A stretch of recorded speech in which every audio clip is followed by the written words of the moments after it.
currently the reigning and defending Wrestling Revolver heavyweight champion, with a huge matchup coming up at Cage of Horrors next week, being that it will be this matchup right here, as you'll be defending against Speedball Mike Bailey, even a match that you've said is possibly one of the biggest tests yet for that championship that you have.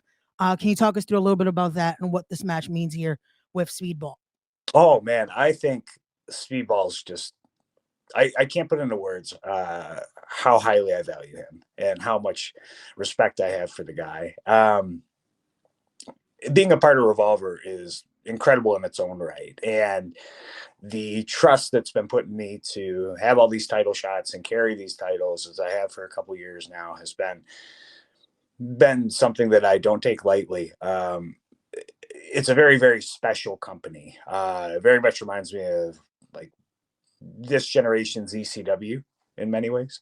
And I think Speedball, I mean, pound for pound, might be the best out there right now. That's not in WWE or AEW. I just can't put into words how hard he works and the sacrifices he's made for pro wrestling. And even if I hate to say it this way, even if somebody wasn't good, good by somebody's standards, I'd still have so much respect for them just based on the sacrifices, right? It's like, man, you really wanted this. You really went for it. You really tried.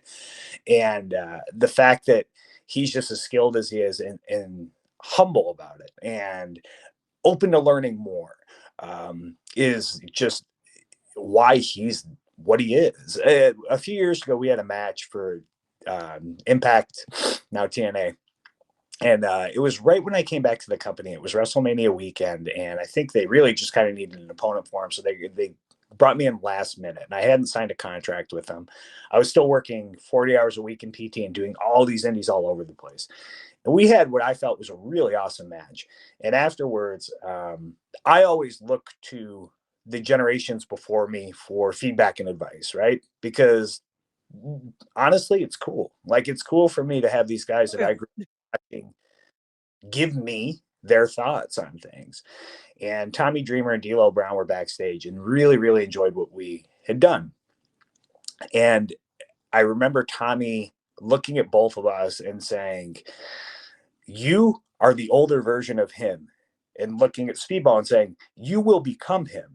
So pick his brain now and figure out how he does things." And I was so flattered by that, because it's not just him picking my brain. It's a symbiosis. And it's one that I really don't have with too many people out there right now. But I do have it with Speedball. And I have it with a couple other guys too, like Gresham and Saban and Kushida. But Speedball especially. And we very much ping pong off each other in terms of abstract thinking and how we do things. And he's just the fucking best. And if you haven't seen him live, like, it's a different ball game. So like, definitely come out to this show. Definitely check it out.